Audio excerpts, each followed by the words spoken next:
Great to meet you. Pleasure. And remind me, where in the world are you? I'm in Kansas City, Missouri. Okay, that's right. We're on Southern California. The other Oh side. yeah, that's the place to be. I actually went to took a road trip to San Diego last summer, so I love the way things roll down there. It's definitely a little different climate than Yeah, right. a little bit. Just a little bit. Well, pleasure to meet you, Joe. Thanks for setting up the time. I know that and you were in correspondence to set this up, so I'm always just excited to try to contribute and share some helpful tools and tips. Something that, yeah, my idea is that whenever the listener's done, they go, Yeah. okay, I feel like my life can be a little easier. Yeah, no, and I can just tell by your journey and your kind of eclectic palette of things that you are and that you do. It's a great timeline. So I really want to get kind of to the essence of that. Before we do that, Sure. I want to find out how you survived COVID. That was quite a thing for all of us to go through for the last 3 years. How did you get through it? And how has it changed you now in this kind of post-pandemic era of our lives? Yeah, it's an interesting question because arguably I thrived during COVID. I mean, we got it a couple of times. I wouldn't call that pleasurable. Yeah. But it forced me to have to actually figure out how to live sustainably because I was running around the world like a headless chicken and in the name of serving others and just trying to share the same anyone that would bring me to a place, they'd fly me in, I would just go in, I'd give classes, this, that, the other, in this mood of trying to help, but quite naively, because Right. as a young man, I mean, I felt myself like aging rapidly with all that travel and just sleeping in different beds, eating different foods or not eating at times, and it was crushing me. And then also my relationship with my wife, it was like, okay, see you next week, coming Yeah. back. And, when we were together, it was like almost recovering time with her, and then I was off. And so when COVID shut everything down, I was like, okay, this wasn't working anyway, but I don't know that I would have made the change myself. So I changed everything to just teaching online and virtually, which was scary for me because I'm like technologically impaired. Yeah.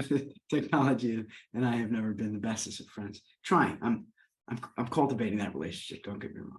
Sure. But I moved everything online, and as if magically, instantaneously, everything just worked, and actually worked better and easier and more sustainable from teaching from my own laptop at home than it did running around the world like a headless chicken. Yeah. Well, and I noticed that too when I would do therapy sessions with my son, like to load up, to drive, to get there, you're not there that long, or if you're there, you can get it done via screen. There's just so many variables that go into it. Now, that's the irony of that time we lived through, is that we realized community and human companionship was the most important. But ironically, we were doing it behind the glass. And, but it was still that general idea. It was the human psychological notion that we did need each other and we were still there. We just didn't have to be in the same room. So I kind of like the virtual element, So so let's get to the essence of what you do. When you look at what you do on paper, there's so much going on. But what I want to do is get to a better understanding. And I'm going to put you in front of a bunch of third graders at a career day. Okay. One of the kids looks up and says, "Hey, what do you do for a living?" How do you answer that child?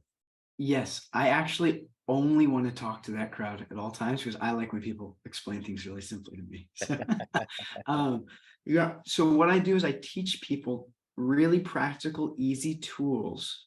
You can say easy tools and practices or practical tools um, that we can do that don't cost any money, but things that we can do within our own mind, within our own body that are going to make us feel more whole and more happy and complete.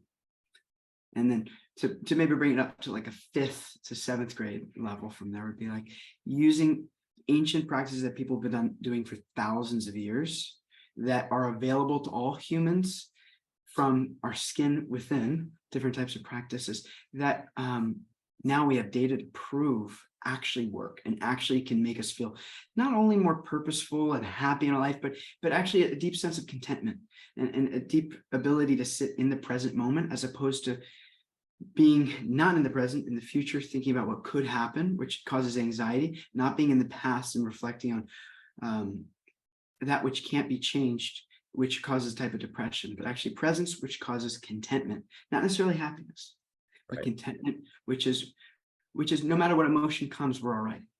Yeah. We're all right. Well said. So when you were young, when you were around that, 10, 11-year-old range, what was your dream? What did you want to be when you grew up? Yeah, musician. I just started getting into music, and there was part of me that always thought, "Oh God, to be a musician would be great." I mean, you might. Yeah.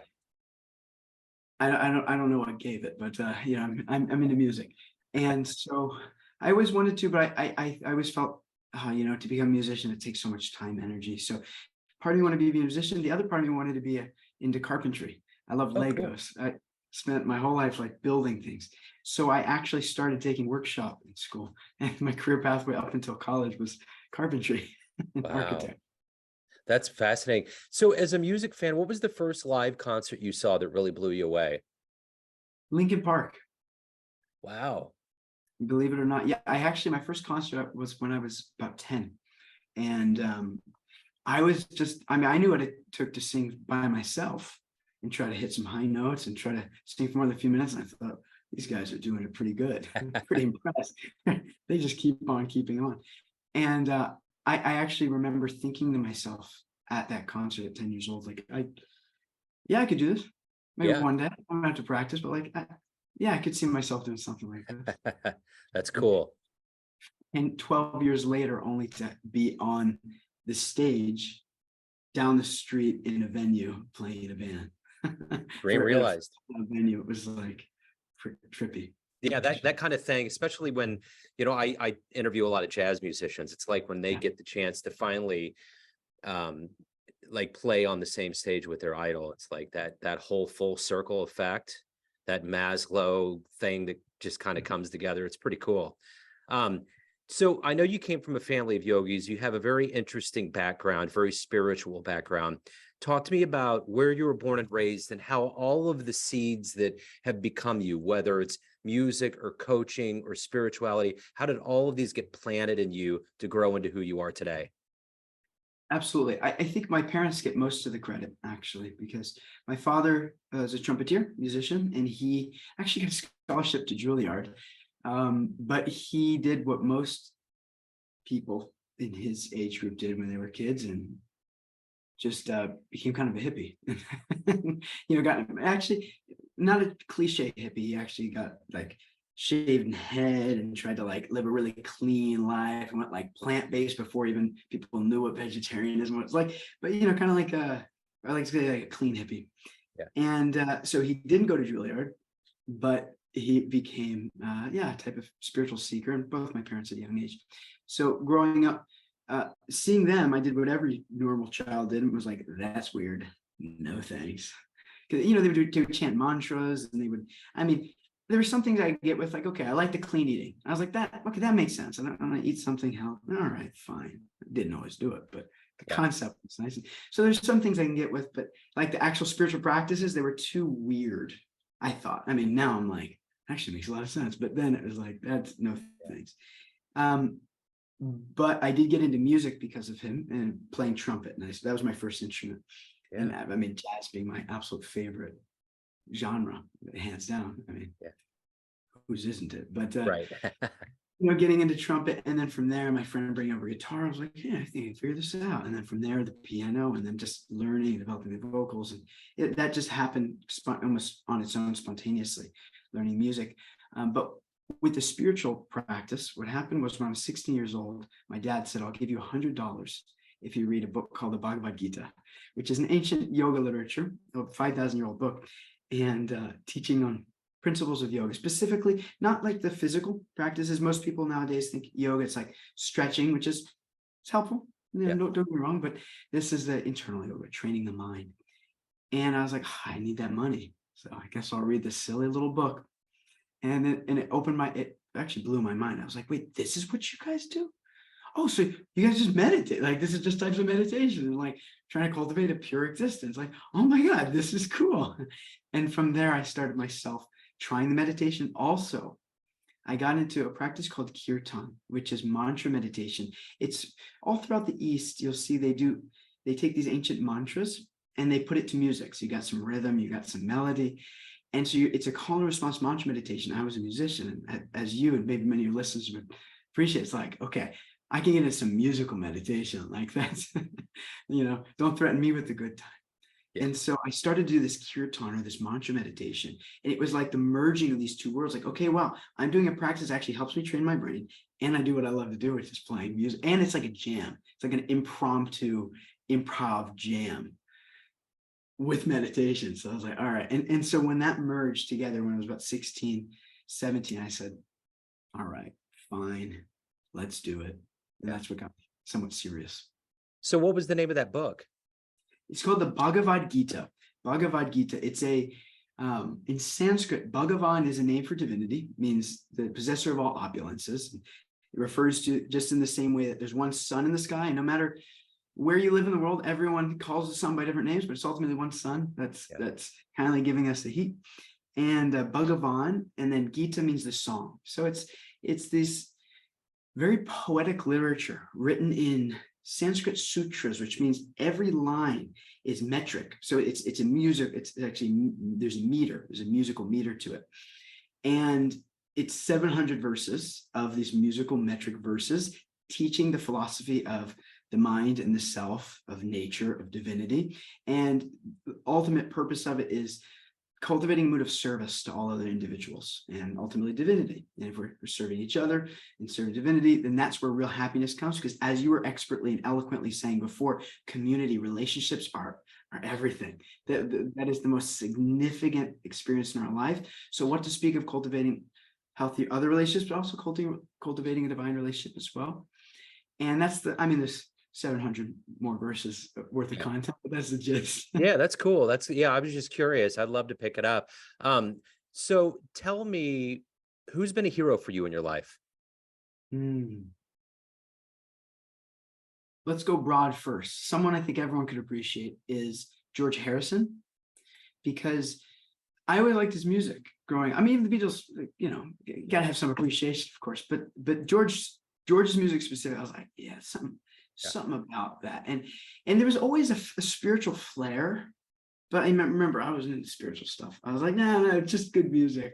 Yeah. And as I grew in age, even like getting into some collecting instruments like the sitar, like singing, he got into different types of things. And only later to find out, after loving his music for years, that he practices the same yoga practice called Bhakti, that he created songs like Here Comes the Sun, My Sweet Lord actually has mantras in the background.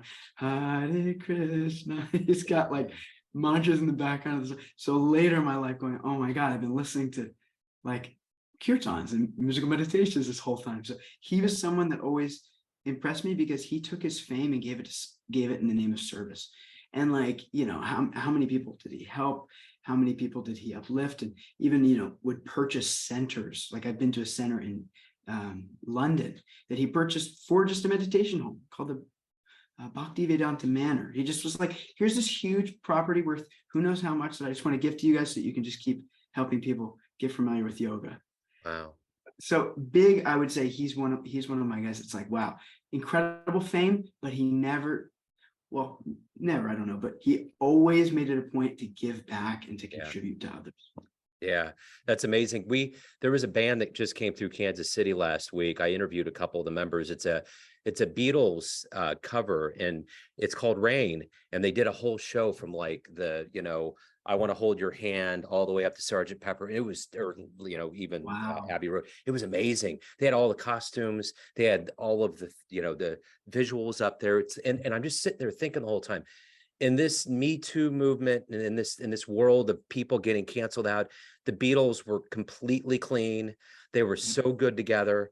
And like George, like I always felt like there was a special glue with George. I know it was all about John and Paul, but George was the one that like really was kind of in the backdrop. And when the cameras went off, that he was laying logic down in a way that was real, So, yeah. Absolutely. So let me ask you this. If you can meet anybody alive on the planet right now and spend some time with them, who would it be? Only one, huh? Yeah. Well, you could meet a couple. I would say, the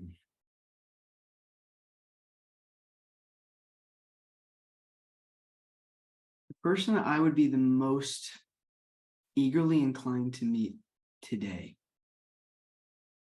would probably be, I think this is going to come from a weird angle, but I'll just say it anyway. The person that comes to my mind is Joe Rogan. And my reasoning, because his platform's arguably one of the biggest ever. And my motivation behind that is not only, I mean, like him or hate him, that's a different conversation, but there's something about being able to have a conversation with someone and potentially talk about these fascinating topics that you're bringing up that we're able to explore together that may incline them to speak on topics that could then broadcast this message to everywhere. Yeah. Yeah. That's the first person that comes to my mind. I would love to be there with you to do that. I've actually really gotten into him in the last 6 months. I'm not understanding the everybody getting upset. I've never really heard him get into anything that's highly contentious. I don't see him writing one strict line or the other. He's very well learned. He's very conscientious. He's definitely giving back. I don't believe the comedy mothership is all about him making as much money as he can. I think he wants the art to proliferate. There's just so many things about him that make sense to me. So I really I heard, all the Spotify and all the stuff and the things that he did. And it wasn't until I dove in, but it's almost a meta conversation because he talks about that all the time, about how people will get like with John Lennon saying that people listen to the Beatles more than they read the Bible. He never said that he was better than Jesus. He never said the spirituality and religion of the Beatles trumped that of theology in any, so you take all of that out of context like they've done with Rogan, and there you go. You got the modern quagmire it's just what humans do. Yeah, you take just one clip and it's like, see, That's it. see, Yep. just disregard the thousands of hours of others. And as you mentioned before, it's this culture of just like, oh, you said one thing I don't like, done. Get out of here. That's it. Whereas you, as someone who's holding space, it was such a great podcast here and creating such a healthy opportunity for people to actually have conversations. I think you have maybe greater insight than most who don't have a podcast like this, knowing the value of just being able to hear the different thoughts. Because, I'm sure you've had many people say things that you're like, I wouldn't, that's not my opinion. Definitely, it's not my experience, or I definitely disagree. But that's the whole idea of having a healthy world is there's always conversations on both sides, and some are towards the middle, some are this side, some are that side. There's room for all opinions, and no one will know ultimately. No one will have all the answers anyway. So better to coexist and learning to coexist. And I think to your point that you so well expressed is that he does a good job of really trying to do his homework. And he also falls on his sword. He's like, yeah, hey, I said this thing. I should have said that. Sorry. Which I'm like, my man. But, he lets these concepts fly, whether he agrees, disagrees, he'll challenge it a little bit. But he allows the space for all different conversations and opinions to be there and to coexist. And that's what I value. Yeah, and he does it his way. He's cool about it. He's not holding back. And I think for so long we've all been kind of assailed, so to speak, by corporate media. There's only been certain voices. I think that's the beauty of this podcast revolution, is that we all get to put these stories out, whether we're talking about campfire stories or, mysteries or things that no one really have registered. You don't need NBC, CBS, or ABC to hire a production company at millions of dollars to do it. You have to have somebody that has the passion and the desire and a microphone and some know-how of RSS feeds. And there you go, you're in, just like that. So it's good. It's definitely good. So let me ask you this. Obviously someone like Joe Rogan and other people have a lot of motivation, and they have a lot of, fuel in their tank. What's that for you? What gets you up every day? What gets you moving and accomplishing what you want to get done with your life? Yeah, I would say there's like an internal motivator as well as moral compass motivator. Like an internal, I wouldn't call it an external, but like the what's in it for me personally is freedom. I'm a big fan of freedom. And I mean, that's what a so non-specific word, but the idea is being able to do what I want with as little confine as possible. The idea of doing as I please, obviously not in a way of to hurt or cause any harm to anyone, but living in this life in a way where I don't feel constricted and bound. I know that that's just according to my psychological development, that's what I value. And so I live life in a way where I want to choose most of the things I can do, because most things I got to eat. I never choose to eat, but you got to do it. It's like, otherwise got to sleep. It's a bunch of things that we have to do. So why arbitrarily or artificially add on a bunch of unnecessary obligations when we could actually just live life in a way that's free? And so that's, I know my internal, that's the one that, whether I want to admit it or not, I know that's there. But then on an intellectual level, my motivation, it really is to try to help.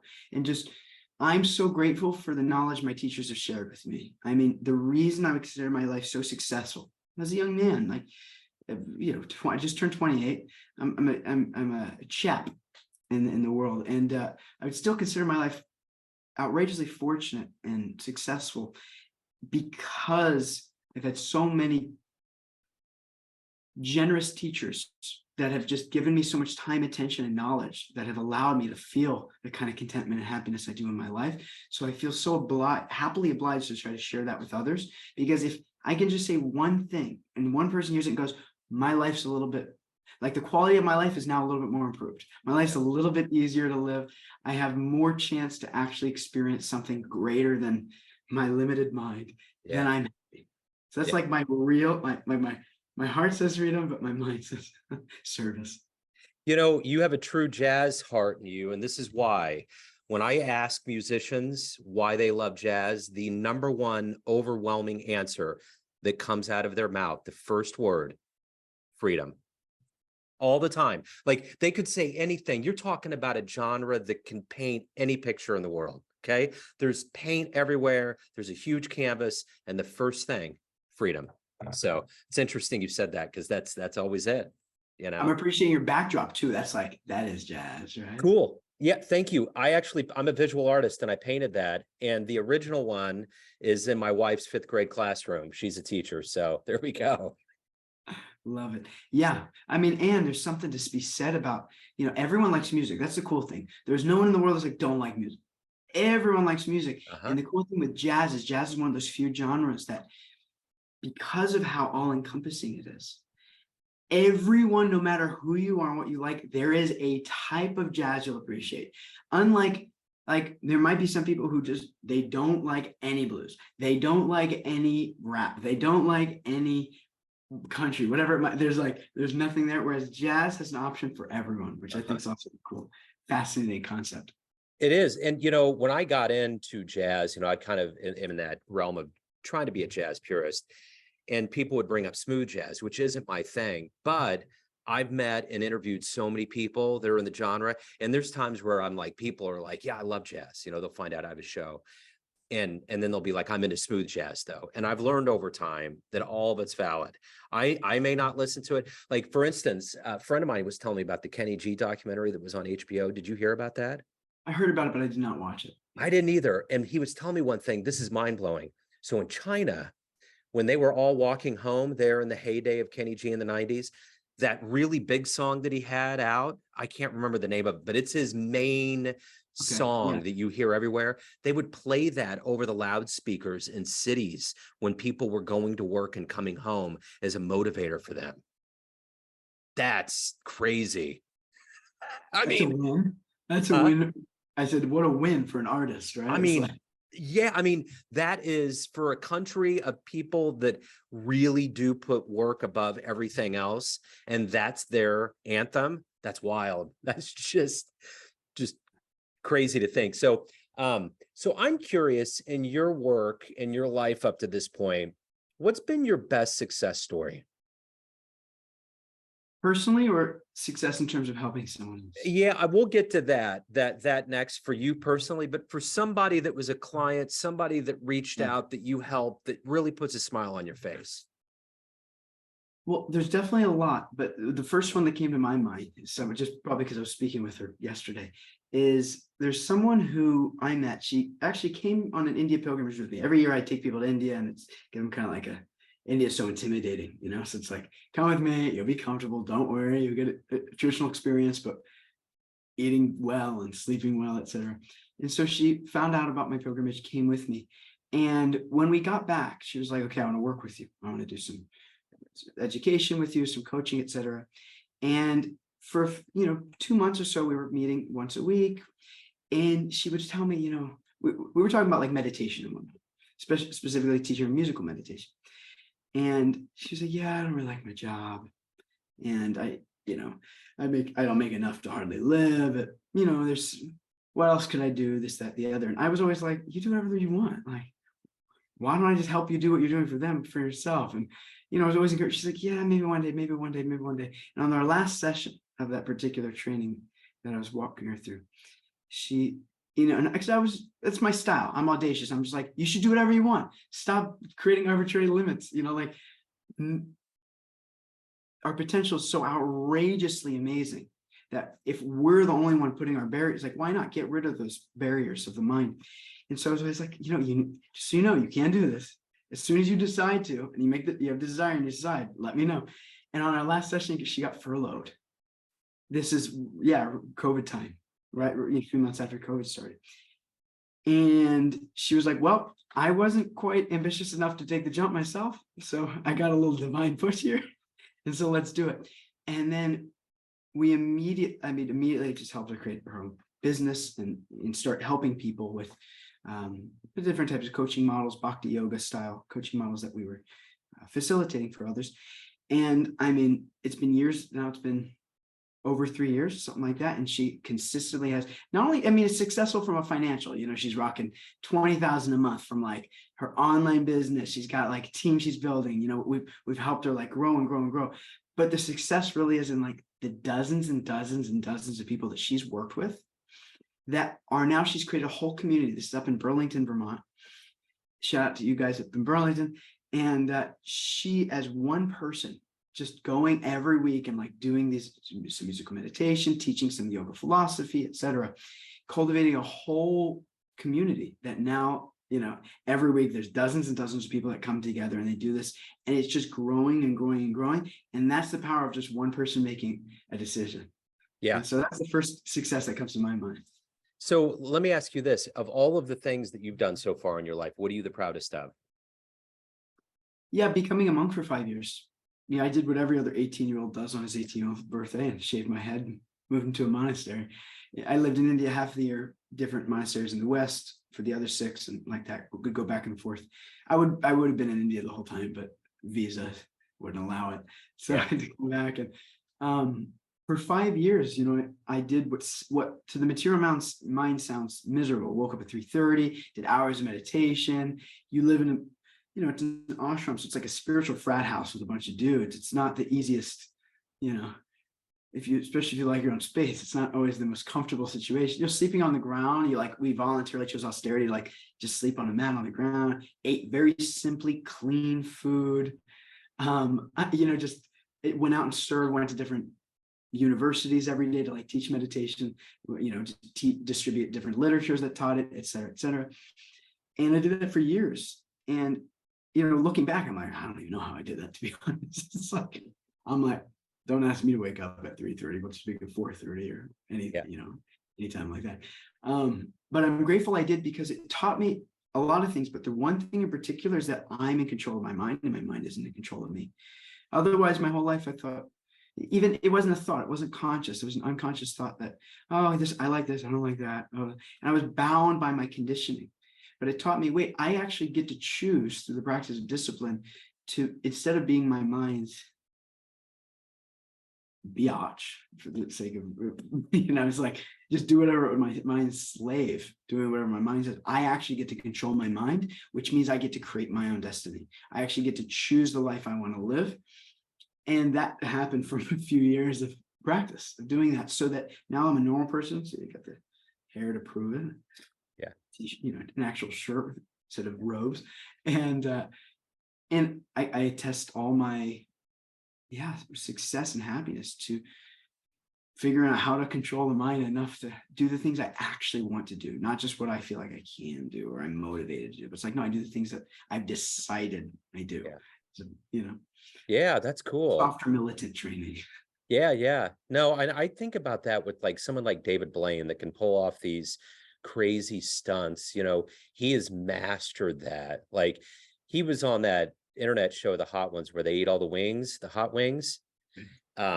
If you've never seen it, you should check it out. They have everybody, the biggest people in the world, come on there, and they have 10 wings that go from like light to like unreal. And this guy's interviewing them the whole time while they're just dying. But Blaine the whole time is fine. Like at the end, he did a card trick with the guy, and there was a card that he put in a Carolina Reaper, and he cut the Reaper in half and said, "Do you want to do this with me?" And I could tell the host was a little bit nervous, but he went with it. So the host bit into it and started just immediately, like it was too much. Blaine just had no response. And I think about how what you're saying, that whole idea that humans can ascend to that level of totally, absolutely taking over reality in their own way. And it just doesn't permeate their bubble. They're in, you know? Great example too, because it's such a visceral, like everyone thinks, oh, it's hot, I have to respond. I'm in pain, I have to cry, scream out. I'm happy, I have to be, whatever the case might be. But actually, we are in control, and at least it takes me a little bit of practice. Yeah. But once you develop that practice, it's like, what's more worth developing? Right. Yeah. Yeah. So everyone out there has a perception of you, family, friends, clients, colleagues, but you're in control of your life. What's your perception of you? Who do you think you are? I'm a helper. I mean, ultimately, like in terms of who I am, what I'm here for, it's very clear. I've been given some gifts that I didn't do much to deserve that. Like even some musical abilities, to be honest, from a young age, I could just la la la la la la. There's many gifts that were seemingly gifted. They were given to me. I didn't have to sure, I cultivated them more, but if I combine those gifts together and I ask, okay, why would I be given all this? what am I here to do? And it's to help others who are either in a similar situation that I was, or a similar enough situation that really want a greater purpose in life, as opposed to just like, okay, you live and you die and then that's it. It's like, bleak, no thanks. Yeah. It's like, okay, what? Not only a philosophical conception of self, that we are eternal, fully blissful entities, souls, driving around a biomechanical robot, aka human body, the real us. That's why we say this is my hand or my hair or my eye. We don't say this is I hand or I hair, I eye, because there's something beyond just the physical body. And in the ancient yoga literatures, they say that's the self, the soul, the spirit, whatever vernacular you might want to use. And the idea that this soul, the real me that's driving around this biomechanical robot, has been given these gifts so that I can help others provide a type of ease, happiness, and peace in their life. Like, again, my teachers have given me. I feel so certain beyond a doubt that that's at least one of, and definitely one of the biggest reasons I'm here and who I am, but definitely a soul currently in a body. You know, just like if somebody's lost a hand, are they less of a person? No. If they lost their legs, are less. No. Why? So that means we're not limited by the body. We're not even limited by the mind. We're something divine. We're something beyond it. And so, for better or for worse, I'm a little soul invited into this body for a short amount of time, and try to help others realize too that they're not so bound. They're not as bound as they believe they might be, conditioned through society, through programming, whatever it might be, but they actually can provide so much more release and ease and peace in their life. That's the short version, at least. Yeah, that's great. So let's say we get off our call here and a time machine pulls up in front of your house. What concert are you going to? What are you going to see? Ooh, okay. That's the question, huh? Okay, I mean, maybe it's just because George is on the top of my head because we just talked about it. But George Harrison did a tribute. I'm trying to think of what year this would have been. I had the album growing up. I would listen to it. It was, think. It was it wasn't a fundraiser, but it was something like that. I want to say it was for Bangladesh. And tribute to Bangladesh. Anyway, some of your listeners are definitely like, how does Madhu not know this? Come on, Madhu. You gotta know this. But that concert, he had Ravi Shankar, who was a sitar player. He had all these incredible musicians come. That's one I listened to so many times that I always thought, oh, that would be a cool concert. Yeah, that's a great answer. That's a great. So if anyone out there wants to learn more about you, hire you, anything pertaining to your world, where's the best place to go? Yeah, well, any social platform will work if they look up madhu.life, madhu.life, madhu.life.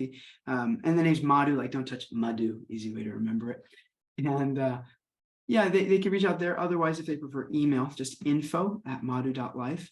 And always like to make sure it's madhu.life. There's no .com, just madhu.life, info@madhu.life. And we have what's called a monk mindset group. It's a free group where, because I believe in just sharing this information with as many people as possible. I think the only reason I'm so successful is because just there's a mood of, if you just give so much to the point where people feel like, come on, let me do something for you. That's at least our mood. And we have this free monk mindset group where we teach people how to cultivate and train the mind to become the boss of the mind. And so if anyone, yeah, if I can help, and if I could serve anyone there, and we even do some watch meditations, some musical meditations for you jazz musicians out there. Yeah. That's probably the best way where I can serve. And I always like everyone to start there anyway, before the idea of even me helping or working with it. It's like, let's start there. Let's see if we're even a good fit, if I can even help in the kind of content that we share. And if it is, then without any effort, organically, we'll wind up having a conversation one day where I can help a little bit more personal. Yeah. Madhu, this has been great, man. Thank you so much for opening up. Thanks for your story. You got a wonderful trajectory, and I'm sure a whole lot ahead. So thank you very much. Thanks for holding such a valuable space here, Joe. It's really, I hope everyone listening also values you as much as I do, because it's not easy to keep these podcasts going. It takes so much to talk about discipline and training the mind. Yeah. As fun as it might be, there's so much that goes behind the scenes that most of us, we don't know of. I don't have my podcast exclusively because of how much goes into it at this point.